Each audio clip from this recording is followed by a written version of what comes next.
আজকে আপনাদের এই উপস্থিতি বলে দিচ্ছে আমাদের ঈদগার মানুষ তার অধিকার চায়, আমাদের ঈদগার মানুষ তার ন্যায্য হক চায়। আমরা বিগত দিনে তারা দেখেছি যে একটি বড় দল রয়েছে, তারা আমাদের কৃষকের মাটি লুট করছে, তারা আমাদের ফসলের জমি কেটে নাই করে দিয়েছে, তারা আমাদের পাহাড় কেটে ধুলোয় মিশিয়ে দিয়েছে। তারা আজকে ক্ষমতার কাছাকাছি এসে মনে করে সিন্ডিকে দখল করছে।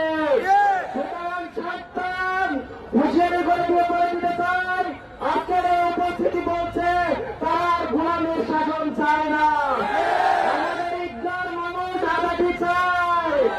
আজকের এই ঈদগার উপস্থিতি বলে দিচ্ছে আগামীর বাংলাদেশ কোরআনের বাংলাদেশ, আগামীর বাংলাদেশ ইসলামের বাংলাদেশ, আগামীর বাংলাদেশ আল্লামা সাঈদের বাংলাদেশ।